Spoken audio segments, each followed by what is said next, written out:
입니다. 아멘. 성경 마가복음 10장입니다. 마가복음 10장 1절부터 16절 말씀 제가 여러분들을 위해서 읽어드리겠습니다. 마가복음 10장 1절부터 16절. 하나님의 말씀을 들으십시오. 예수께서 거기서 떠나 유대 지경과 요단강 건너편으로 가시니 무리가 다시 모여들거늘 예수께서 다시 전례대로 가르치시더니 바리새인들이 예수께 나와 그를 시험하여 묻되 사람이 아내를 버리는 것이 옳으니까? 대답하여 이르시되 모세가 어떻게 너에게 명하였느냐? 이르되 모세는 이혼 증서를 써줘 버리기를 허락하였나이다. 예수께서 그들에게 이르시되 너희 마음이 완악함으로 말미암아 이 명령을 기록하였거니와 창조 때로부터 사람을 남자와 여자로 지으셨으니 이러므로 사람이 그 부모를 떠나서 그 둘이 한 몸이 될지니라. 이러한즉 이제 둘이 아니요 한 몸이니 그러므로 하나님이 짝지어 주신 것을 사람이 나누지 못할지니라 하시더라. 집에서 제자들이 다시 이 일을 물으니 이르시되 누구든지 그 아내를 버리고 다른 데에 장가드는 자는 본처에게 간음을 행하며 또 아내가 남편을 버리고 다른 데로 시집가면 간음을 행함이라.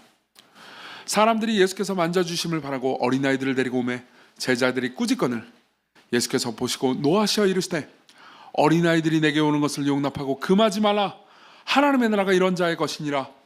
내가 진실로 너에게 이르노니 누구든지 하나님의 나라를 어린 아이와 같이 받들지 않는 자는 결단코 그곳에 들어가지 못하리라 하시고 그 어린 아이들을 안고 그들 위에 안수하시고 축복하시니라. 아멘. 네, 지난주에 이어서 우리는 이제 제자도에 대해서 계속해서 좀 생각하려고 합니다. 그리스도의 제자란 어떤 존재일까요? 여러분들이 먼저 오해하지 말아야 되는 것은 그리스도인과 제자를 구분해서는 안 된다는 겁니다. 그러니까 마치 여러분들이 이렇게 생각할 수 있습니다. 그러니까 예수님을 믿고 구원을 받았지만 제대로 삶을 살지 못하는 사람들은 제자는 아니고 제자는 약간 슈퍼 그리스도인 혹은 상급 그리스도인 이런 식으로 생각하면서는 안 됩니다. 여러분들이 그리스도를 믿었다면요, 여러분들이 어떤 상황이든 어떤 삶을 살고 있든 그리스도 안에 있다면 이미 여러분들은 제자로 부르심을 받은 겁니다. 그렇지만 제자로 부르심을 받아서 제자라는 신분을 얻는 것과 실제로 제자로서의 삶을 잘 살아가는 것은 다른 일이겠죠. 요한복음 13장 35절에 보면요, 예수님께서는 제자로서의 삶을, 그러니까 저 사람이 진짜 제자로서의 삶을 살아가고 있는지 아닌지를 식별할 수 있는 명료한 기준을 주십니다. 제가 읽어드리죠. 너희가 서로 사랑하면 이로써 모든 사람이 너희가 내 제자인 줄 알리라 라고 말씀하십니다. 그러니까 진짜로 여러분들이 제자의 삶을 살아가고 있는지 아닌지를 아는 가장 좋은 방법은 여러분들의 사랑이라는 거죠. 제가 이제 몇 주 전부터 계속해서 오카노 목사님 얘기를 하고 있잖아요. 왜냐하면 요즘 오카노 목사님 그 평전이랑 뭐 글들을 계속해서 보고 있거든요. 그러니까 좀 살짝 미쳐 있습니다. 지금 평전을 3회독하고 있는데 원래 책을 이런 식으로 읽어요. 반제제 형사가 얼마나 많이 읽는 건지 아시죠? 네. 그래서 읽고 있는데 옥 목사님도 그러니까 제자도에 대해서 설명할 때 이런 얘기를 하신 적이 있더라고요. 들어보십시오. 예수님은 제자 훈련을 수료하거나 성경 지식을 많이 쌓는 것으로 제자됨을 증명하라고 하지 않으셨습니다. 오직 너희가 서로 사랑하면 이로써 모든 사람이 너희가 내 제자인 줄 알리라고 말씀하셨습니다. 즉 사랑의 실천 여부가 그 사람이 진짜 예수님의 제자인지 아닌지를 판가름하는 결정적인 증거가 됩니다. 어떤 변명을 하든 사랑을 실천하지 않는다면 그는 예수님의 제자다운 삶을 사는 것이 아닙니다 라고 이야기를 하는 거죠. 예, 그런 의미에서 그러니까 사랑은 상당히 중요합니다. 그리고 우리가 읽었던 이 본문은 두 개의 에피소드가 결합되어 있는 형태인데 사실은 이제 얼핏 보면 결혼 이야기구나라고 생각할 수 있습니다. 물론 여기서 결혼에 대한 이 교훈을 많이 얻을 수 있습니다. 근데 그 이야기는 이미 이제 몇 달 전에 저희가 이제 도담 예배할 때 결혼에 대해서 한번 이야기를 했기 때문에 우리가 오늘은 이제 본문의 진정한 의미로 파고 들어가려고 합니다. 이 두 개의 에피소드는 서로 다른 것처럼 보이지만 둘 다 사랑이 없는 상태들을 말해주고 있습니다. 그래서 첫 번째 에피소드는요, 우리가 사랑이 없을 때 하나님을 어떻게 대하는지를 볼 수 있습니다. 그래서 오늘 첫 번째 대지는요, 사랑이 없을 때 우리는 하나님을 어떻게 대하는지를 볼 거고요. 두 번째 에피소드는요, 사랑이 없을 때 우리가 사람을 어떻게 대하는지를 볼 수 있습니다. 그러면요, 우리는 두 개의 에피소드를 종합해서요, 우리가 마음 가운데 어떻게 사랑을 회복할 수 있는지, 그리고 어떻게 진정한 그리스도의 제자다운 삶을 살 살 수 있는지를 생각해 보려고 합니다. 이것은 기독교인이 아닌 분들에게도 유용할 수 있을 겁니다. 왜냐하면 기독교인들이 어떤 삶을 살아야 되는지, 그리고 기독교의 본질이 사랑이라고 하는데 그 의미가 무엇인지 여러분들은 좀 더 잘 알 수 있기 때문일 겁니다. 자, 그래서요, 먼저 첫 번째, 사랑이 없을 때 어떻게 우리가 하나님을 대하는지에 대해서 생각해 보도록 하죠. 1절부터 보겠습니다. 예수께서 거기서 떠나 유대지경과 요단강 건너편으로 가시니 무리가 다시 모여들거늘 예수께서 다시 전례대로 가르치십니다. 나중에 우리가 마가복음의 구조에 대해서 한번 이야기할 기회가 있겠지만 마가복음은 꽤나 그러니까 지리적 장소를 중요하게 여깁니다. 예수께서 어느 지역으로 가느냐에 따라서 그분이 하시는 사역의 형태가 달라집니다. 그리고 이제 10장에 들어가서는 예수님께서 이제 대도시 유대 지역 이제 예루살렘으로 이제 들어가시는 장면이 나오고요. 그리고 예수님께서 대도시로 가셨을 그때 그분은 이제 고난을 받으십니다. 그래서 이후부터 우리가 이제 주로 보게 되는 것은 예수님께서 당하시는 고난입니다. 근데 그분의 고난이 단순히 십자가뿐만 아니라 그분은 그러니까 많은 반대에 직면하시기도 했습니다.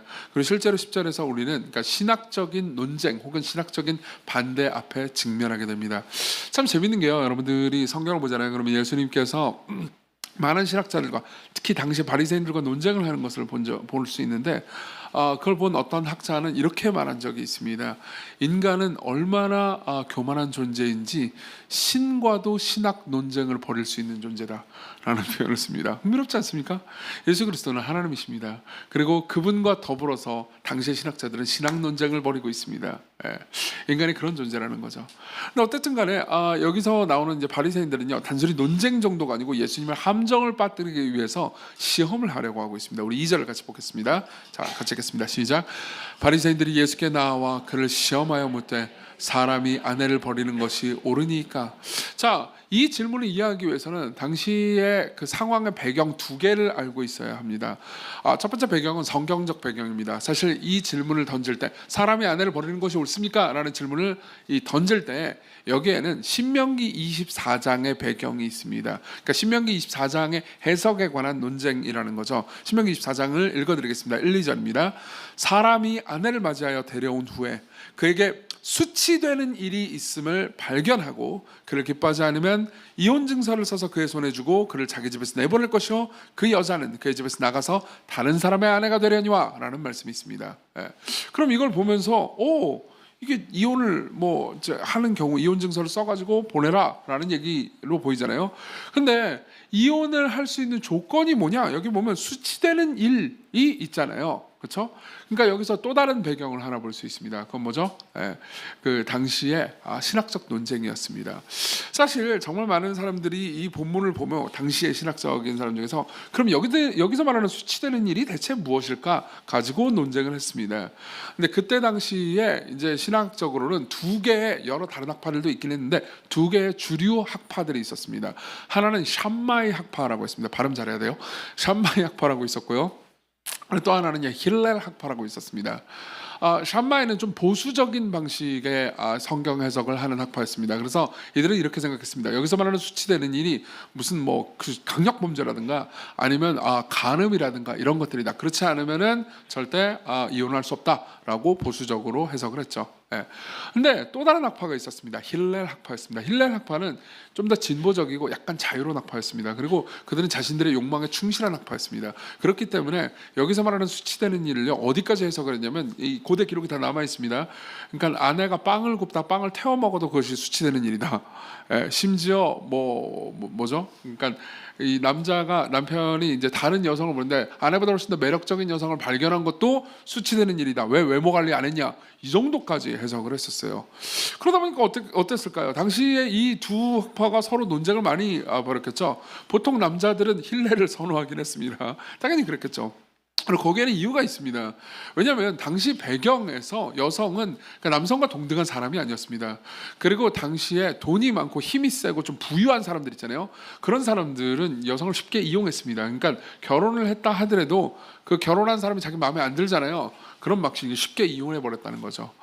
근데 이혼을 할 때 그 여러 가지 복합적인 과정 중에서 어떻게 하면 수치되는 일이고 그리고 어떻게 하면 이혼이 허락되는가 때문에 대단히 많은 논쟁을 했고 그리고 이 논쟁의 양편에서 예수님 당신은 누구를 응원합니까? 이게 질문이었던 거예요. 그런데 이것은 사실 정치적인 함정이 있는 질문이기도 했습니다. 왜냐하면 예수님께서 이 샴마이가 맞네, 쌈마이 이러면서 이제 그쪽을 편을 들어주거나 아니면 힐렐이 맞다 그러면 어느 쪽이든 간에 비난을 받거나 욕을 먹게 되잖아요. 그렇죠? 그래서 오히려 이 질문은 상당히 정치적인 질문이었던 거죠. 근데 거기에 대해서 예수님께서는요, 아예 판 자체를 흔들어 버리십니다. 프레임을 바꾸십니다. 우리 3절을 보겠습니다. 같이 읽겠습니다. 시작. 대답하여 이르시되 모세가 어떻게 너희에게 명하였느냐. 오히려 역질문을 하시죠. 잠깐만, 신명기 24장 그 본문을 좀 생각해 보자고. 그 본문의 의미가 뭐냐? 본문의 의미는 뭐죠? 거기에 대해서 4절에 보면 바리새인들이 이렇게 대답합니다. 이르되, 잘 들어보세요, 모세는 이혼 증서를 써주어 버리기를 그다음 뭐라고 돼 있죠? 허락했습니다 라고 이야기를 합니다. 자, 이게 신명기 24장 본문과의 차이입니다. 신명기 24장은 이렇게 말하고 있어요. 사람이 아내를 맞이하여 데려온 후에 그에게 수치되는 일이 있음을 발견하고 그를 기뻐하지 아니하면 이혼 증서를 써서 그의 손에 주고 자기 집에서 내보내다. 이 말은요, 이혼을 해도 좋다라는 허락이 아닙니다. 오히려 그런 일이 있을 때 여자를 아예 버리고 고통스럽게 하지 말라라는 보호장치였던 거죠. 조금 더 설명해 드리겠습니다. 그때 당시 남성들 중에서는요, 그러니까 여성들에 대해서 대단히 함부로 하는 사람이 많았다고 그랬죠. 그렇죠? 근데 그 중에서 이런 사람도 있었습니다. 결혼했어요. 아내가 근데 마음에 안 들어요. 빵 태워 먹고 그래요. 그래서 분노해서 야 나가 그런단 말이에요. 그러면은 이혼을 해줘야 될 거 아니에요. 근데 정식으로 법적으로 이혼을 안 해줘요. 그러고 나서 여전히 법적으로는 내 아내잖아요. 그래놓고 딴 여자를 만나가지고 살림을 차리거나 결혼을 하는 겁니다. 당시에 중혼이 허용됐으니까요. 이 중혼이 성경적으로 허용됐다는 게 아닙니다. 그러니까 그때 당시 상황에 사람들이 죄악된 방식으로 그런 짓들을 했다는 거죠. 그럼 이 여자는 어떻게 돼요? 그때 당시 여성은요, 스스로 직업을 가질 수 없었습니다. 그러니까 당연히 쫄쫄 굶어서 죽게 되는 거죠. 그럼 이제 너무 비참하게 되는 상황이고, 실제로 그렇게 해가지고 버려진 여성들이 죽기도 많이 죽었습니다. 그러니까 모세는 뭐라고 그랬냐면, 그런 일이 있을 때 이혼 증서를 내보내서 이 여성이 다른 남자를 만나가지고 결혼을 할 수 있도록 허용을 해줘야 된다 라고 이야기를 하는 거죠. 즉 이 여성이 그 이후의 삶을 영위하고 살아나갈 수 있도록 보호장치를 마련해라 라는 이야기가 본문이었던 겁니다. 이거는 절대 그러니까 원하는 대로 이혼을 아무렇게나 하렴, 수위가 어느 정도인지 니들이 알아서 정하렴, 이런 얘기가 절대 아니었던 거죠. 그들은 근본적으로 이 본문을 잘못 해석하고 있었던 겁니다. 그래서 예수님께서는 뭐라고 말씀하시냐면, 밑에 제가 읽어드릴게요. 5절, 예수께서 그들에게 이르시되 니들 마음이 완악함으로 말미암아 이 명령을 기록했다. 그러니까 이게 내가 허용하거나 허락한 게 아니다라는 말이에요. 너네들이 워낙 죄를 짓고 이런 나쁜 짓을 저지르니까 이런 보호장치를 마련했거니와, 자 6절, 창조 때로부터 사람을 남자와 여자로 지으셨으니 이러므로 사람이 그 부모를 떠나서 그 둘이 한 몸이 될지니라. 이러한즉 이제 둘이 아니고 한 몸이니 그러므로 하나님이 짝지어 주신 것을 사람이 나누지 못할지니라 하시더라. 그러면서 창세기로 가십니다. 이 본문은요, 예수님께서 인용하신 본문은 창세기 2장을 인용하신 거였어요. 이것은 꽤나 좋은 전략이었습니다. 왜냐하면 당시의 랍비들은 더 오래전 기록일수록 더 권위가 있다라는 해석학을 가지고 있었거든요. 물론 예수님께서 그 해석학을 옹호하신 건 아니에요. 우리가 그 해석을 옹호해야 된다는 것도 아닙니다. 그때 당시 사람들이 그런 해석학을 옹호했고요. 그리고 예수님은 그것을 이용하신 거죠. 그럼 창세기로 봐라. 원래 제정된 의미를 봐라. 원래 결혼은 둘이 한 몸이 되는 것이다. 그럼 한 몸이 되면 떨어질 수 있어요, 없어요? 안 된다는 거죠. 물론 여러분들이 본문뿐만 아니라 마태복음의 본문을 보잖아요. 그럼 예수님께서도 떨어질 수 있는 경우를 암시하곤 하셨습니다. 왜냐하면 가늠한 연고 외에는 이혼하지 못한다고 말씀하셨거든요. 그것은 가늠한 연고 같은 경우에는 어쩔 수 없다, 이혼을 해도 좋다라는 허락이라기보다는 이혼을 해라라는 명령이라기보다는 그런 일이 있을 수 있다. 이 세상에 죄가 있고 고통스럽기 때문에 그런 고통스러운 일이 있을 수 있다. 그럼에도 불구하고 그러니까 결혼은 한 몸이다라는 것을 강조하고 싶었던 거죠. 이걸 비유컨대 우리는 이렇게 표현해 줄 수 있을 것 같습니다. 이혼은요, 마치 신체 절단과 같다고요. 신체 절단. 여러분, 신체 절단하면 어떻게 되죠? 죽을 수도 있습니다. 그건 대단히 위험합니다. 여러분들의 기능을 하나를 잃어버리고 여러분들은 굉장히 심각한 고통 가운데 빠지게 될 겁니다. 그러나 생각해 보세요. 의사가 신체 절단을 명령하는 순간도 있을 수 있겠죠. 그렇죠? 왜 그럴까요? 그 신체가 너무너무 그러니까 서로에게 고통스러운 해가 돼가지고 망가지는 경우에는 신체 절단, 신체가 붙어 있는 경우에 목숨의 위협이 될 경우에는 신체 절단을 허용할 수 있겠죠. 그렇죠? 그런 것처럼 예수님께서 그러니까 가늠한 연고 같은 그런 고통스러운 상황 가운데서 그런 일이 있을 수는 있지만 그 일이 있는 다음에 잘 수습해라라고 한 명령을 허용하고 우린 맘대로 해도 된다라고 이야기를 하는 것은 성경을 근본적으로 잘못 해석했다는 거죠. 여러분들이 아직도 이해가 안 된다면 예를 이렇게 들어보도록 하겠습니다. 누군가 이렇게 말했다고 합시다. 조금 극단적인 예지만 누군가 살인을 해가지고 시체가 여기 이렇게 뒹굴거리고 있으면 그 시체를 이렇게 뒹굴거리게 하지 말고 잘 묻어주고 장례를 치러주어라 라고 명령했다고 합시다. 근데 그 말을 듣고 나서 그럼 살인을 해도 되는구나. 그럼 우리는 뭐라고 말할까요? 너는 완벽하게 내 말을 오해하고 있어 라고 얘기하지 않을까요?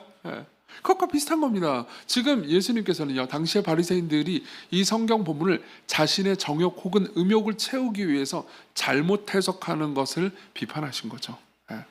자, 여기서 우리는요, 그러니까 우리가 하나님을 사랑하지 않잖아요. 그러면 성경 해석을 어떻게 잘못 해석하게 되는지, 그리고 하나님과 어떻게 잘못된 관계를 맺는지를 봅니다. 생각해보세요. 여러분들이 하나님의 말씀을 사랑하지 않잖아요. 그러면 여러분들은 하나님의 말씀이 성경을요, 최소주의적으로 해석합니다. 최소주의적으로 해석합니다. 그게 무슨 말인지 얘기해 드릴게요. 어떤 명령을 하잖아요. 그럼 그 명령을 내가 어디까지가 지킨 거고 어디까지가 지킨 것이 아닌 건지를 계속해서 대단히 신경 쓰이고 그 어디까지 지킨 것인지에 대한 선을 가급적 낮추려고 하는 경향이 있는 거죠. 예를 몇 개 들어볼까요? 제가 목회를 하면서 제일 많이 받았던 질문 중에 하나를 질문 한 두어 개를 인용해 드리겠습니다. 첫 번째는 이겁니다.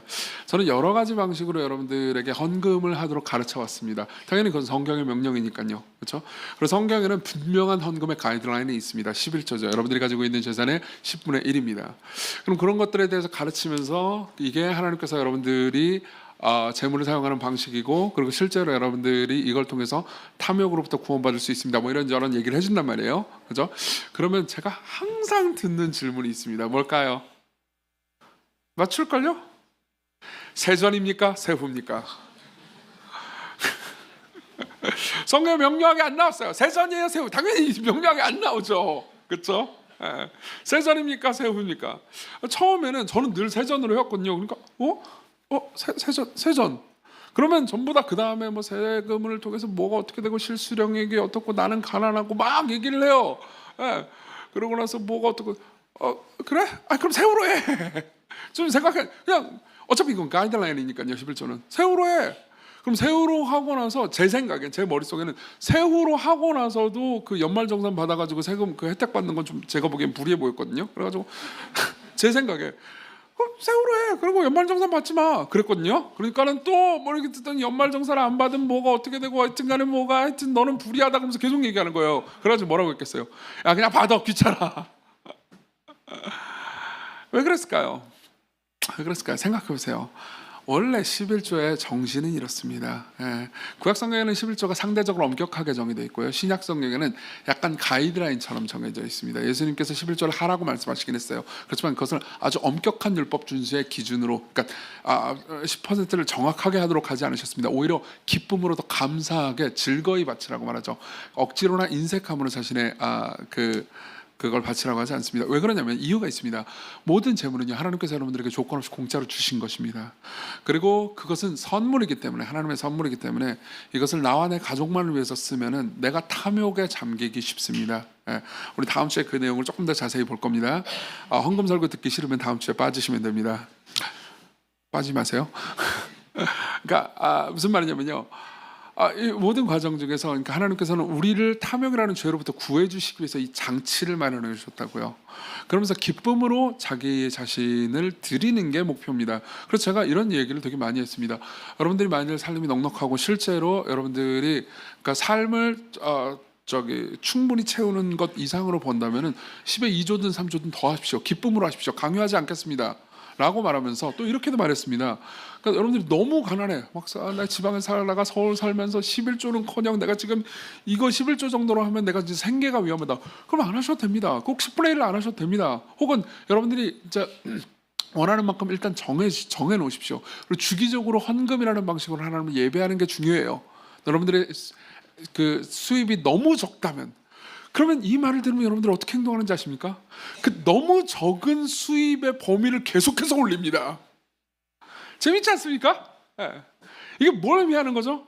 우리는 그러니까 이 정도가 되면 내가 법을 지킨 건가요를 끊임없이 확인하려고 합니다. 또 하나의 예를 더 들어드릴까요? 이것도 뭐 되게 재미있는 예입니다. 어디까지가 주일 성수입니까? 안식일을 기억하여 거룩히 지키라는 것은 어디까지 하면은 그거 지킨 겁니까?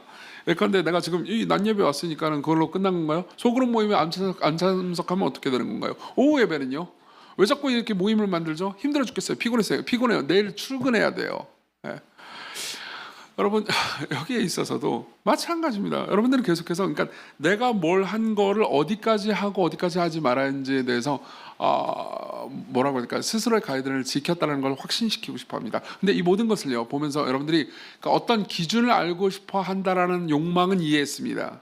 예, 그것까지 제가 비난하고 싶지는 않습니다. 근데 보세요, 이런 질문들을 할 때 우리는 보통 사랑이라고 말하지는 않죠. 사랑이라고 말하지는 않잖아요. 생각해보세요. 연인 둘이 있습니다. 예. 연애한 지 얼마 안 됐습니다. 혹은 뭐 둘이 결혼했다고 합시다. 신혼부부입니다. 근데 신혼부부 남편이요 아내한테 이렇게 말하는 겁니다. 내가 당신을 사랑하긴 하는데 정확히 일주일에 몇 번 설거지를 해야 당신이 화를 안 낼까? 정확히 퇴근 후에 몇 분 동안 대화를 나눠야 나를 좋은 남편으로 인정해주면서 내가 당신을 사랑한다는 거 확신할 수 있겠어?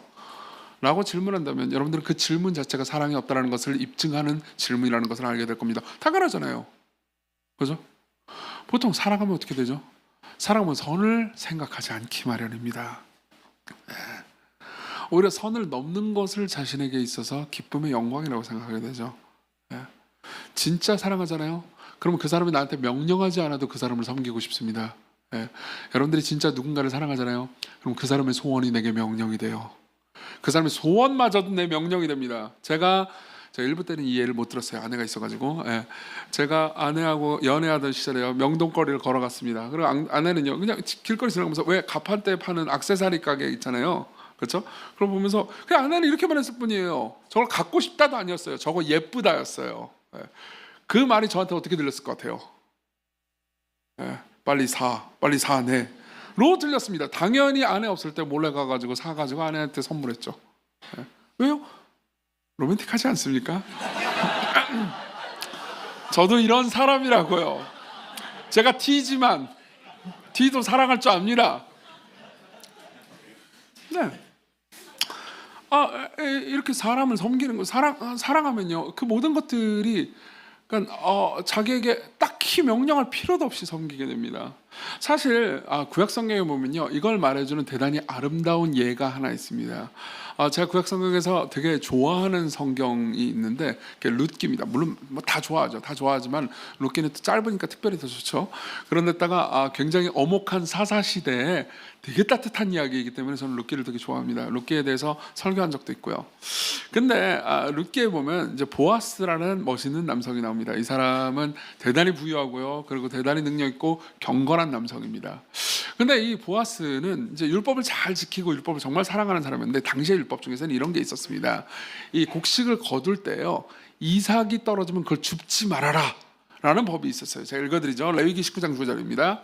너희가 너희의 땅에서 곡식을 거둘 때 너희는 반 모퉁이까지 다 거두지 말고 네 떨어진 이삭도 줍지 말며 내 포도원의 열매를 다 따지 말며 내 포도원에 떨어진 열매도 줍지 말고 가난한 사람과 거류민을 위하여 외국인을 위하여 버려두라.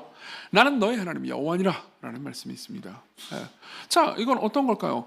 그러니까 가난한 사람들 스스로 땅도 없고 곡식도 없는 사람들 있잖아요. 그런 사람들에게 그러니까 곡식을 거두다가 이삭이 떨어지잖아요. 이렇게 묵다 보면 이삭이 떨어질 수 있잖아요. 그거 줍지 말라는 거예요. 포도를 따다가 포도 이렇게 송이대로 따지만 알 몇 개 떨어질 수 있잖아요. 그거 줍지 말라는 거예요. 왜요? 냅두고 가난한 사람들이 먹을 수 있도록 하라는 거죠. 근데 보세요. 잘 들어보세요. 여러분들이 이 율법을 싫어해요. 하나님도 별로 안 좋아합니다. 이 율법을 주는 나를 되게 싫어하고 이 율법에 대해서 거슬리게 생각하지만 그럼에도 불구하고 나는 율법을 지켜야 되니까 어쩔 수 없이 지켜야 되네 라고 마음을 먹고 있다고 합시다. 그럼 여러분 어떻게 할까요? 여러분들이 일꾼들을 부릅니다. 자, 지금부터 너희들을 평가하겠다. 너네들이 곡식을 거둘 때 이삭 한 개라도 떨어뜨리면 너네들은 감점이야. 너네들이 이삭을 얼마나 완벽하게 안 떨어뜨리고 얼마나 포도알 한 개도 안 떨어뜨리고 완벽하게 거두느냐에 따라서 너희들의 KPI와 승진이 결정될 것이다 라고 말할 겁니다. 안 그래요? 그럼 막 이삭 막 떨어뜨리면 막 발로 까고 막 그럴 거예요. 근데 보아스는 달랐습니다. 보아스는요 이 율법의 정신을 정말로 이해하고 있었어요. 보아스는요 가난한 사람들, 거류민들, 외국인들, 나그네들, 특히 여성들 이런 사람들이 이렇게 이삭을 떨어뜨렸을 때 그걸 먹음으로써 삶을 유지할 수 있다는 것에 대해서 그리고 그걸 배려하신 하나님의 말씀과 정신에 대해서 정확하게 이해하고 있었습니다. 그래서 보아스가 일꾼들한테 어떻게 명령하는지 아십니까? 제가 읽어드리죠. 룻기 2장 15절입니다. 룻이 이삭을 주러 일어날 때 보아스는 이걸 알고 있었어요. 저기 외국에서 온 가난한 어린 소녀가 이삭을 주러 옵니다. 보아스가 자기 소년들에게, 즉 일꾼들에게 명령하여 이르되 그에게 곡식단 사이에서 줍게 하고 책망하지 말며 또 그를 위하여 곡식다발에서 조금씩 뽑아버려서 그에게 줍게 하고 꾸짖지 말라 하니라. 무슨 말이죠? 이삭 걷다가 야 버려 야 버려 포도 송이째로 막 떨어뜨려, 그런 거죠. 왜죠? 네. 물론 이제 룻을 사랑해서도 있죠. 그 다음 장으로 넘어가면 둘이 꽁냥대는 장면도 나와요. 그것도 재밌으니까 나중에 보십시오. 근데요, 그보다 말씀을 사랑하는 거죠. 이 율법을 사랑합니다. 하나님께서 가난한 사람들을 돌보시기 위해서 이 법을 주셨다는 그 정신을 이해하고 있습니다. 이게 올바른 성경 해석이라는 거죠. 그래서 4세기 목회자 교부인 아우구스티누스는요, 성경 해석에 관한 아주 좋은 글을 하나 썼습니다. 그리스도교 교양이라는 제목으로 번역이 됐습니다. 거기에 보면 이런 표현이 있습니다. 들어보십시오. 누가 자기는 성경들이나 그 일부를 이해하였다고 생각하면서 자기 지성으로 하나님 사랑과 이웃 사랑의 이중 사랑을 세우지 못한다면 그는 마땅히 알아야 할 것을 아직 알지 못하고 있는 것이다. 그와는 반대로 누가 성경에서 이러한 생각을 이끌어내어 사랑을 세우는데 유익하게 이 성경 해석을 쓴다면, 잘 들어보십시오. 이건 굉장히 충격적인 말입니다. 그가 비록 성경 저자가 그 구절에서 의도한 바를 잘못 해석했다 하더라도 그는 심하게 그르치거나 전적으로 거짓말을 하는 것이 아니다. 이해되십니까? 이것은 저 같은 설교자들에게 꽤나 큰 위안이 됩니다. 왜냐하면 어쨌든 가능한 최선의 성경 해석을 하려고 노력하고 가장 정확한 성경 해석을 하려고 노력을 하긴 하지만요, 저도 틀릴 때가 있습니다. 그럼 그때마다 두렵죠. 그렇지만 아우구스티누스는 말합니다. 이 말이 당연히 틀려도 된다 이런 의미는 아니죠. 그럼 또 아우구스티누스의 말을 잘못 해석하는 걸 거예요. 그렇죠? 아우구스티누스는 이렇게 얘기하는 겁니다. 성경 해석의 궁극적인 목표는 사랑입니다. 성경 해석을 통해서 우리가 다다르고 싶은 목표는 하나님 사랑과 이웃 사랑입니다. 그리고 여기에만을 다다르는 방식으로 당신이 성경을 해석하고 전달했다면 당신은 아주 틀린 건 아닙니다 라고 얘기하는 거죠. 네. 자, 깊이 생각해 보십시오. 이게 바로 하나님을 사랑할 때 우리가 하나님을 대하는 방식이고 하나님의 말씀을 대하는 방식입니다. 여러분들이 그렇지 않잖아요? 그럼 여러분들 계속해서 질문하게 될 겁니다. 어디까지인가요? 몇 시까지 있어야 되나요? 세전인가요? 세후인가요? 끊임없이 묻게 될 겁니다. 두 번째로 넘어가죠. 사랑이 없을 때 여러분들은 어떻게 사람을 대합니까? 자, 그 다음 에피소드로 넘어가겠습니다. 13절 봅시다. 13절. 되게 재미있는 에피소드입니다. 같이 읽어보죠. 시작. 사람들이 예수께서 만져주심을 바라고 어린아이들을 데리고 오매 제자들이 꾸짖거늘. 그 다음 절까지 보죠. 예수께서 보시고 노하시어 이르시되 어린아이들이 내게 오는 것을 용납하고 금하지 말라. 하나님의 나라가 이런 자의 것이니라. 자, 보세요. 13절을 보면요, 사람들이 예수님께서 말씀을 전하는 곳으로 자기 아기들을 데리고 옵니다. 여기서 어린아이들이라고 번역된 이 단어는요, 아마도 이제 초딩들 이상을 의미하는 게 아니고 그보다 더 어린 꼬마들 있죠. 갓난아기부터 이제 우리 교회로 치면 유치부 아이들 정도까지 그 아이들일 겁니다. 그리고 그 아이들을 이제 부모들이 데리고 오면서 예수님이 만져주기를 바랬지만은 이제 제자들이 꾸짖으면서 애들은가 이러면서 이제 꺼져 이렇게 하는 거죠. 그리고 예수님은 화를 내십니다. 왜 화를 내셨을까요? 이유는 두 가지일 겁니다. 하나는요, 여러분들이 이제 지난 몇 주간 이 자리에 계셨더라면요, 예수님께서 구장에서 이미 어린아이 하나를 세우고 안으시면서 이런 자들이 천국에 합당하다라는 얘기를 하신 거를 바로 그 전장에서 봤어요. 우리 몇 주 전에 봤잖아요. 그렇죠? 그 얼마 전 이야기란 말이에요. 그러니까 이걸 바꿔서 표현해 보자면 시험 문제를 전날 가르쳤는데 다음날 틀린 거예요. 교수 입장에서 화가 나요, 안 나요? 화가 나죠, 당연히. 이게 하나의 이유겠지만 또 다른 이유는 이렇습니다. 그러니까 어린아이와 같은 사람만이 천국에 합당하다는 원리는 제자들에게 너무너무 중요했습니다. 근데 이 원리에서 벗어나고 이 원리에서 벗어나서 제자들이 어린아이를 대한 방식 있죠. 그 방식을 가진 제자들의 마음, 이게 지옥에나 합당한 마음이었기 때문입니다. 자칫 잘못하면 제자들의 마음은 지옥 그 자체가 될 수도 있습니다. 그럼 어떤 마음이었을까요? 자, 이렇게 생각해 봅시다. 왜 애들인가라고 했을까요? 왜 애들을 내쫓았을까요? 잠깐 생각해 보면 그렇게 어렵지 않습니다. 학자들은요, 이 본문에 대해서 철저하게 연구하면서 한 세 가지 정도의 이유를 찾습니다. 첫째는요, 아이들은 딱히 도움이 되지 않습니다. 그죠? 아이들은 예수님의 명성에도 도움이 되지도 않을 거고요. 그리고 예수님께 무슨 헌금을 드리지도 않을 겁니다. 그냥 와가지고 민폐만 끼치겠죠. 두 번째는 그 민폐입니다. 아이들은 아마 울거나 소란을 피울 수도 있습니다.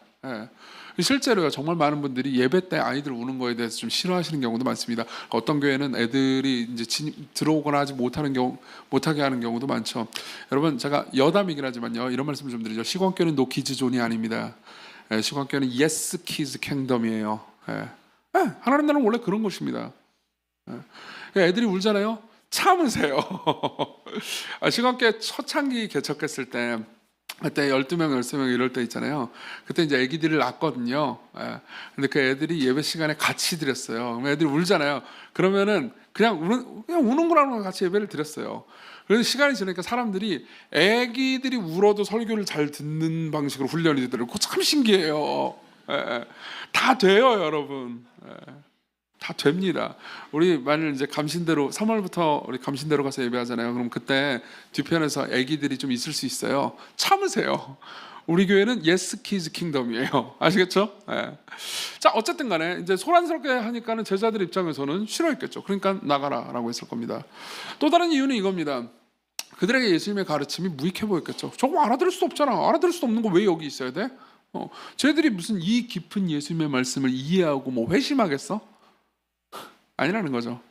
예수님께서는요, 이 모든 제자들의 마음을 보셨습니다. 그리고 제자들의 마음의 중심에 아이들은 우리에게 유용하지 않아 라는 마음이 있다는 것을 알게 됐죠. 팀 케러 목사님은요, 이 본문에 대한 해석을 하는 설교에서 이렇게 얘기해 줍니다. 들어보십시오. 종합적인 제자들의 이유는 이랬습니다. 제자들에게는 예수 그리스도라는 지도자가 있었고 그들은 예수님을 활용하고 싶어 했습니다. 그렇죠. 예수님이 이 세상을 정복하면 자기는 밑에서 벼슬 하고 싶어 했으니까요. 그렇죠. 즉 예수님이 성과가 나는 일에만 시간을 쓰기를 원했다는 뜻입니다. 이런 관점에서 아이들과 시간을 보낸다는 것은 완전한 낭비였습니다. 아무런 영향력도 없고 아무것도 해줄 수 없었기 때문이었습니다. 제자들에게 예수 그리스도 같은 분이 아이들에게 시간을 쓰는 것은 낭비였습니다. 이해되세요? 그리고 예수님은요, 그런 방식으로 사람을 활용도에 따라서 평가하는 것을 지옥의 원리라고 생각하신 거죠. 그건 하나님 나라에 합당하지 않다. 그럼 하나님 나라에 합당한 마음은 뭘까요? 우리가 이미 읽었습니다. 다시 14절을 보잖아요. 그러면 하나님 나라가 이런 자의 것이니라 라고 말씀하시면서 15절, 내가 진실로 너에게 이르노니 누군지 하나님 나라를 어린아이와 같이 받들지 않으면 결단코 그곳에 들어가지 못하리라 라고 말씀하십니다. 즉 어린아이와 같아야 된다는 거죠. 자, 그럼 어린아이와 같다는 건 뭘 의미할까요? 사실 지난 몇 주간 계속 이 이야기를 했습니다. 근데 오늘은 또 다른 측면 하나를 보죠. 어린아이들은요, 상대적으로 그들이 더 순수하고 죄가 없고 그래서가 아니고요, 상대적으로 아는 게 덜하기 때문에 사람을 활용에 따라서 덜 평가합니다. 왜냐면 아는 게 덜하기 때문이에요. 한번 생각해보세요. 여러분들 나이 때 여러분 친구가 갑자기 이런 말을 했다고 합시다. 내가 지금 판교에 집을 알아보고 있어. 혹은 청약을 알아보고 있어. 그럼 여러분들은 어떤 생각이 들까요? 부자인가? 친하게 지내야지. 이런 생각이 들 수 있죠. 뭐 저는 그런 생각이 듭니다. 저는 땡땡 대학교를 나왔습니다. 혹은 뭐 직업이 뭡니다. 그럼 여러분들은 활용도를 즉시 평가합니다. 그리고 내가 어느 정도 활용도가 높은 인간인데 활용도가 떨어지는 인간이 나랑 친하게 지내면은 왠지 손해를 보는 것 같은 느낌이 드는 거죠. 그렇죠? 근데 아이들은요, 아이들끼리 이야기를 할 때, 우리 엄마가 판교에 청약을 했대. 그러면 아이들이 알아들을까요? 3살짜리 아이들이 청약이 뭐야? 이러지 않을까요? 그렇잖아요. 보세요. 아이들은요, 상대적으로, 그러니까 우리가 보통 사회적 지위나 재산이나 이런 정도에 대해서 서로를 평가하고 매기는 것을 모르기 때문에라도 별로 신경 쓰지 않습니다. 그래서요, 아이들끼리 있잖아요. 그러면 쉽게 친해져요. 아이들을 풀어놓아 보십시오. 그 부모님의 뭐 사회적 지위나 뭐 재산이나 이런 거하고 아무런 상관없이 그냥 아이들끼리 놀잖아요. 그러면 제가 서로 좀 얘기하다가 쉽게 친해집니다. 그래서 쉽게 놉니다. 그리고 또 쉽게 싸워요. 그리고 또 쉽게 싸우거나 쉽게 또 화해하고 또 놉니다. 그렇죠? 이게 아이들의 특징이에요. 아이들은요, 서로를요, 필요 혹은 활용도에 따라서 평가하지 않기 때문에 쉽게 친구가 되죠. 이게 천국의 특징이라는 걸 아십니까? 천국의 특징은 뭘까요? 여러분들이 하나님 나라의 백성이 되잖아요. 그러면 지난 2주 전에 제가 말씀드렸는데요, 여러분들의 정체성을 구성하는 요소의 순위가 바뀝니다. 다시 한번, 여러분들의 정체성을 구성하는 요소의 순위가 바뀝니다.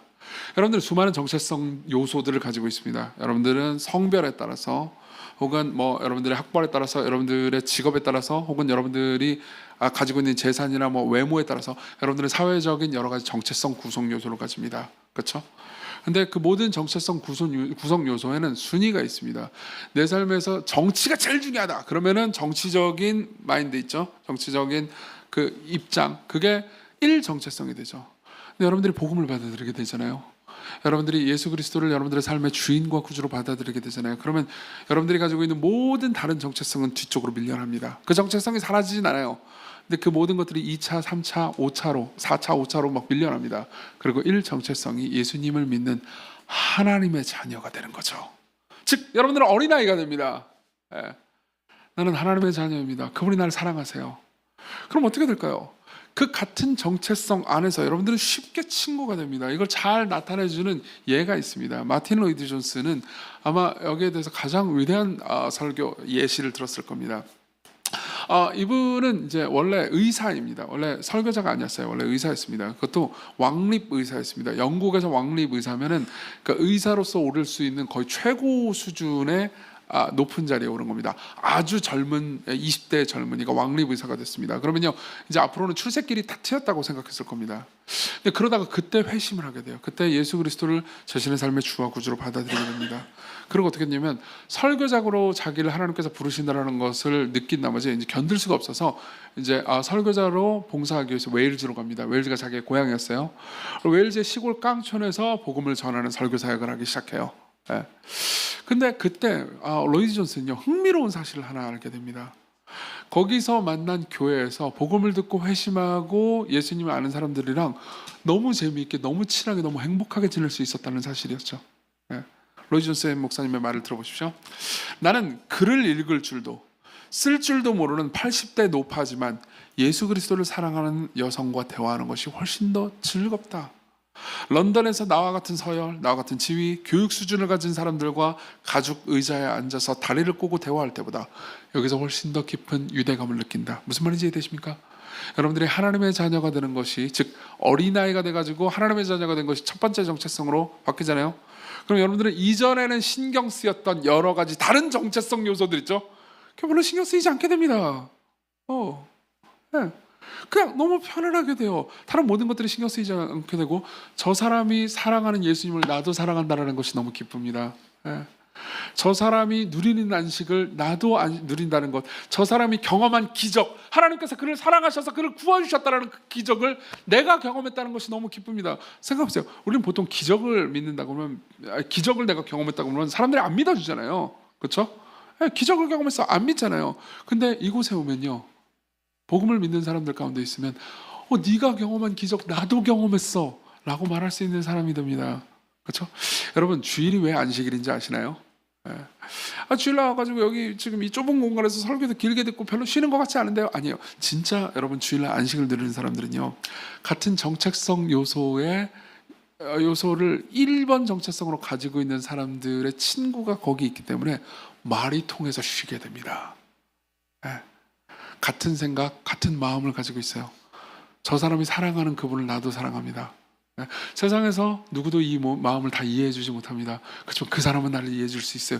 여기 있는 소그룹 조언은, 여기 있는 설교를 해주는 저 사람은 내가 경험한 기적을 저 사람도 경험했으니까는 나는 같은 나라에 있는 것처럼 느껴집니다. 내가 이 외국 생활에서 편안하게 쉴 수 있는 곳은 여기입니다. 이게 바로 안식일날 쉬는 방식이에요. 그리스도인들이요. 그때 우리는 누굴 만나죠? 친구들을 만납니다. 생각해보세요. 여러분, 삶을 살다 보면 그런 적 되게 많지 않아요? 나이가 들면 들수록 친구가 되기 참 힘들다. 그렇죠? 아기 때는 되게 친구가 되기 쉬웠어요. 근데 시간이 지나고 나서 나이를 먹잖아요. 그러면 이렇게 우리나라 같은 경우는 나이가 뭐 1살 만에도 뭐 빠른 몇이니 이거 가지고 친구가 되기 되게 힘들잖아요. 하여튼 한국은 그거 되게 힘들어요. 그리고 존댓말 반말도 그렇지만은 나이를 많이 먹잖아요. 30대 넘어가고 이제 40대, 50대까지 되잖아요. 그러면 이제 사회적 지위가 나이하고 꼭 비례하지도 않아요. 뭐 2부의 배는 거의 안 계시긴 하지만은 1부 때는 좀 계셨어요. 저보다 나이 많으신 분들도 우리 교회에 좀 계시죠. 근데 제가 어떻게 교회 내에서 목사니까 저한테 반말할 수 없잖아요. 저랑 친구가 되게 정규야 이렇게 말하기 좀 어렵잖아요. 안 그래요? 제가 오늘 하루만 허락해 드릴게요. 저한테 이따가 정규 한번 하세요. 예. 제가 그러면 도망갈 거예요. 그 모든 것 때문에 뭐 사회적 지위니 상황이니 심지어 동갑이라 하더라도 자기가 처해 있는 위치 때문에 친구가 되기 너무 힘듭니다. 예. 근데 복음 안으로 들어오잖아요. 여러분들이 어린아이가 되어서 하나님의 조건 없는 사랑 안에서 그분을 아버지로 두잖아요. 그럼 여러분들은요, 친구가 생깁니다. 그게 하나님 나라예요. 하나님 나라는 그런 방식으로 서로를 사랑합니다. 예. 서로를 활용도로 평가하지 않습니다. 자, 그럼 마지막으로 넘어가죠. 그럼 그런 사랑이 어디로부터 왔을까요? 예. 두 가지를 보려고 합니다. 첫 번째로는요, 어린아이처럼 하나님의 나라를 받는 겁니다. 우리 15절을 같이 읽겠습니다. 15절 같이 읽겠습니다. 시작. 내가 진실로 너에게 이르노니 누구든지 하나님 나라를 어린아이와 같이 받들지 않는 자는 결단코 그곳에 들어가지 못하리라 하시고, 저는 여기서 15절에서 받들지라는 표현이 되게 흥미로웠습니다. 옛날에 제가 성경을 잘 몰랐을 때는 어린아이처럼 천국을 받든다는 게, 하나님 나라를 받든다는 게 뭘 의미하지? 그러니까 받든다라는 말이 약간 그런 거 있잖아요. 받들고 높이고 막 약간 어린아이처럼 뭐 이렇게, 어린아이가 근데 천국을 높이나? 그런 생각을 했었어요. 이게 받들지를 높이고 뭐 이런 거라고 생각했는데, 나중에 그리스어 원문을 번역해 보니까 이게 한국말을 너무 정중하게 써가지고 생긴 오해더라고요. 여기서 받들다라는 말은 그냥 받는다는 말입니다. 예. accept, receive, welcome. 예. 자, 여기서 예수님께서 말해주는 바의 핵심은 뭐죠? 아이들은 받을 수밖에 없습니다. 아이들은 쟁취해낼 수가 없습니다. 돈을 주고 살 수가 없어요. 그렇죠? 천국은 내 공로와 내 노력과 내 의로 쟁취하거나 사는 게 아닙니다. 구매하는 게 아닙니다. 받는 거죠. 받는 거 외에는 방법이 없어요. 예. 그리고 여러분들이 구매할 때는 자기 의를 가지게 됩니다. 맞죠? 그렇지만 내가 받을 자격이 아무것도 없는데 조건 없이 받잖아요. 그럼 여러분들은 그 대상을 사랑하게 됩니다. 예. 구원은 너무나 큰 것입니다. 우리가 죄인인데 하나님께서 우리를 위해서 하신 일 때문에, 예수 그리스도께서 십자가와 부활을 통해서 그분이 이루신 일 때문에 우리에게 조건 없이 베풀어준 하나님의 사랑은 우리가 잘 느끼지 못해서 문제지, 실제로 상상을 초월할 정도로 큰 겁니다. 그건 우리가 우리의 노력과 우리의 공로로 사거나 구매할 수 있는 게 아닙니다. 근데 받아요. 받는다고 생각해 보십시오. 너무 기쁠 겁니다. 그리고 그 준 존재를 사랑하게 되겠죠. 실제로 이걸 잘 나타내 준 장면이 있습니다. 여러분들이 복음서에 보잖아요. 그러면 누가복음 7장에 한 죄인된 여자라는 여자가 나옵니다. 어떤 죄를 저지른지는 몰라요. 근데 죄인인 그 한 여자가요, 눈물을 흘리면서 자신의 눈물로, 그리고 자신의 머리카락으로 예수님의 발을 닦고 그분을 예배하는 장면이 나옵니다. 그리고 사람들은 전부 다 화를 냅니다. 뭐 저런 여자하고 예수님과 저 여자 뭐 하는 짓이야? 그렇게 이야기를 하죠. 그러니까 예수께서 이렇게 말씀하시죠. 누가복음 7장 47절입니다. 이러므로 내가 네게 말하노니 그녀의 많은 죄가 사하여졌도다. 이는 그의 사랑함이 많음이라. 사랑을 받은 일이 적은 자는 적게 사랑하느니라. 역으로 말해볼까요? 여러분들이 사랑을 많이 받았다면요, 여러분들은 많이 사랑하게 되겠죠. 만일 여러분들이 하나님 나라를, 그리고 하나님과의 관계를 내가 노력으로, 내가 예를 들면 헌금으로 돈 주고 샀다고 생각하잖아요. 그럼 여러분들은요, 항상 최소주의를 선택할 겁니다. 그렇죠? 항상 여러분들은 묻게 될 겁니다. 새 잔입니까? 새 옷입니까? 네. 근데 여러분들이 아무 조건 없이 그분의 사랑을 값없이 받았다고 믿잖아요. 여러분들이 내가 생각했던 것보다 내가 훨씬 더 큰 죄인이지만 내가 감히 바라거나 상상했던 것보다 훨씬 더 그분의 사랑 안에 거하고 있습니다 라고 믿게 되잖아요. 그걸 여러분들이 진짜로 경험하게 되잖아요. 여러분들은 그분을 사랑합니다. 여러분들은 율법을요, 보아스처럼 해석합니다. 여러분들은 성경의 가르침을요, 기쁨으로 받아들이려고 하죠. 네. 자, 그리고 두 번째는요, 그분의 안아주심을 기억하는 겁니다. 우리 16절을 봅시다. 16절 같이 읽겠습니다. 시작. 그 어린아이들을 안고 그들 위에 안수하시고 축복하시느니라. 자, 안고 안수해 주시고 축복하십니다. 이거는요, 세 가지 일을 하신 게 아닙니다. 두 가지 일을 하신 거예요. 하나는 안아주셨죠. 이게 첫 번째예요. 그것은 그 아이들과 하나가 된, 마치 동일체처럼 연합했다는 의미입니다. 이게 너무 여러분들에게 자연스러운 일처럼 보일 수 있습니다. 왜냐하면 현대 사회들은 아이들을 좋아하잖아요. 그렇죠? 근데 고대는 그렇지 않았습니다. 몇 주 전에도 제가 말씀드렸죠. 고대 사회는 아이들을 귀여워하거나 예뻐하지 않았습니다. 오히려 귀찮아했죠. 근데 예수님께서는 이 아이들을 예뻐해 주십니다. 안아주십니다. 그러고 나서 안수해 주시고 축복해 주시죠. 이게 두 번째 하신 일이에요. 안수와 축복은 하나입니다. 한 뭉텅이에요. 자, 그럼 안수하고 축복했다는 게 뭘 의미할까요? 이거는요, 여러분들이 안수의 의미를 잘 모르게 되면 그냥 머리를 쓰다듬어 준 것처럼 보일 겁니다.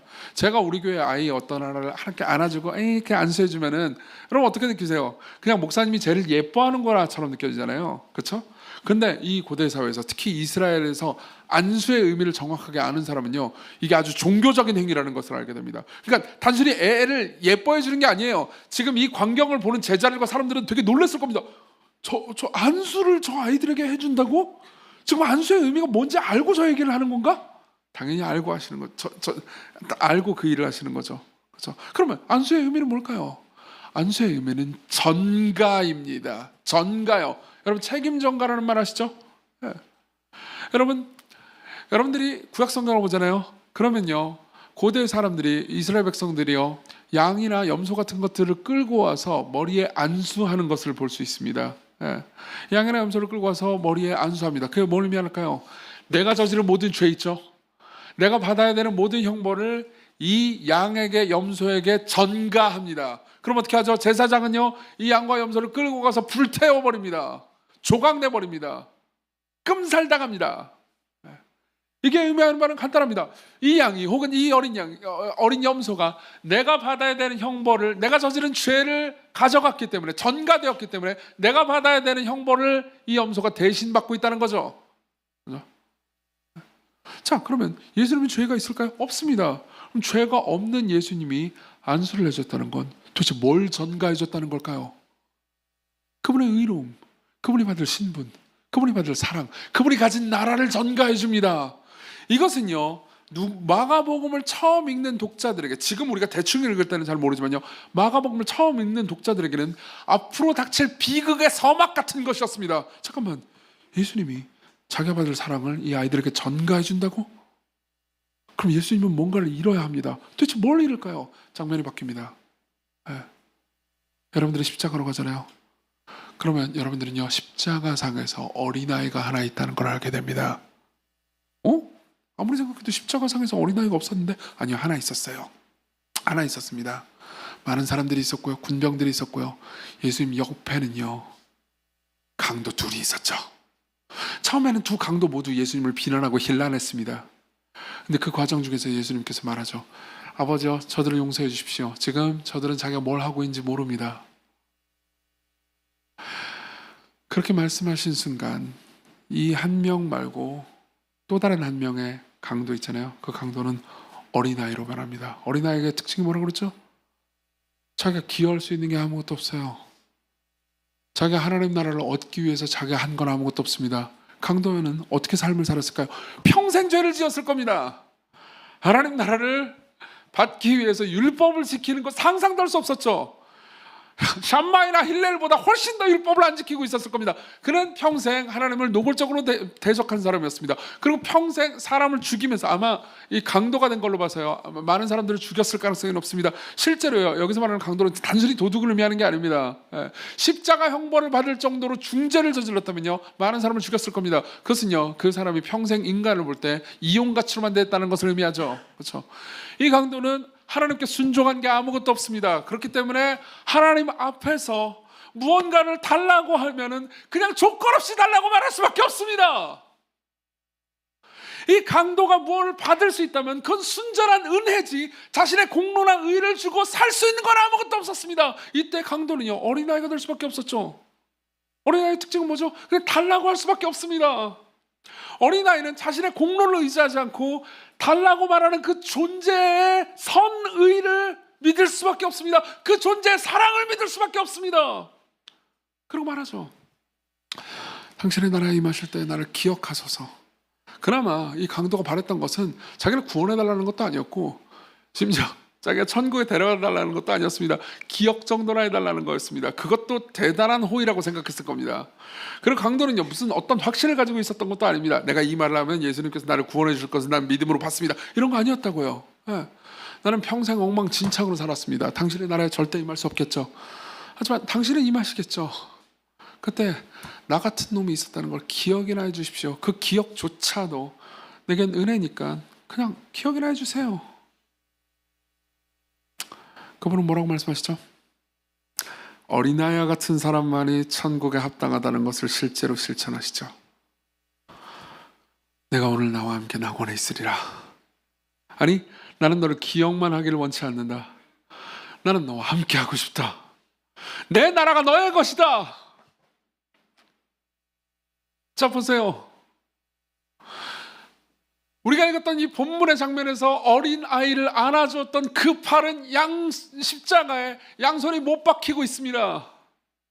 그리고 어린아이를 안수했을 그때 어린아이에게 주었던 하나님 나라의 영광을 그분이 예수님 옆에 있는, 십자가 옆에 있는 그 강도인 어린아이에게 베풀어 주시기 위해서 그분은요, 강도가 저지른 모든 죄를 전가받고 있습니다. 그분이 안수한 데까지 그분의 머리에는 가시면류관이 쓰이고 그분은 처절하게 울부짖으면서 나의 하나님 어찌하여 나를 버리셨나이까? 라고 부르짖습니다. 예. 그분은 어린아이들, 강도와 같은 어린아이들을, 그리고 저와 여러분들 같은 어린아이들을 안아주시는 대가로 그분은 아버지의 품에서 쫓겨났습니다. 예. 여러분, 이 복음이 여러분들 안에서 깊이 자리 잡기 시작하잖아요. 그럼 여러분들은 진짜 제자가 됩니다. 예. 오카노 목사님 이야기를 하고 마치겠습니다. 옥 목사님은요, 아마 한국에서 제자 훈련과 제자도에 관해서는 가장 많은 족적, 많은 유산을 남기신 분일 겁니다. 근데 그분이 삶을 살면서요, 89년도까지 개척을 하고 나서 89년도까지 엄청나게 열심히, 워커홀릭이었대요. 제자 훈련을 했답니다. 그러다 이제 몸이 너무쇠약해진 거예요. 그래서 90년도 여름에 이제 안식년을 가십니다. 1년 동안 안식년을 가세요. 근데 이제 몸이 너무 안 좋아져가지고 안식년을 가서 1년 동안 쉬었는데도 불구하고 몸이 제대로 돌아오지가 않았답니다. 근데 어떻게 해요? 이제 1년 썼으니까 어떻게 다시 돌아와야 되잖아요. 근데 돌아올 때 도대체 내가 어떻게 살 수 있을까 고민하다가 로마서를 설교하기로 했답니다. 다시 은혜로 돌아가자. 다시 하나님의 사랑으로 돌아가자. 다시 복음으로 돌아가자. 그래서 여러분들이 관심이 있다면요, 나중에 그 유튜브에서 찾을 수 있으니까요, 오카노 목사님 로마서 강의 1강을 한번 찾아서 보십시오. 예. 로마는 복음을 다시 들어야 했다라는 제목의 설교입니다. 로마는요, 이미 복음을 알고 있었습니다. 이미 들은 적이 있어요. 그렇지만 그들에게 복음이 다시 필요했습니다. 복음은 신앙의 ABC가 아니고 A부터 Z예요. 복음을 통해서 하나님의 사랑을 알아야 우리는 사랑하는 사람이 됩니다. 예. 시건교회 제자훈련은요, 시건교회 제자훈련 있죠? 저한테 받은 분들도 있을 겁니다. 보통 처음에 10계명을 배우죠. 첫 학기 때 10계명을 배우죠. 그때 목표가 뭔지 아십니까? 10계명을 통해서 그분의 사랑을 알아가는 거예요. 은혜가 여러분들을 제자답게 만듭니다. 복음이 여러분들을 제자로 세웁니다. 하나님의 사랑이 여러분들로 하여금 하나님의 말씀을 재단해가지고 어디까지가 선인지를 추적하게 만드는 게 아니고 그 선을 넘어서 여러분들로 하여금 하나님과 이웃을 사랑하게 만듭니다. 그리스도께로 오십시오. 그분이 여러분들을 제자로 부르십니다. 같이 우리 찬양합시다. 사랑이 나를 부르네. 날 처음 지으신 그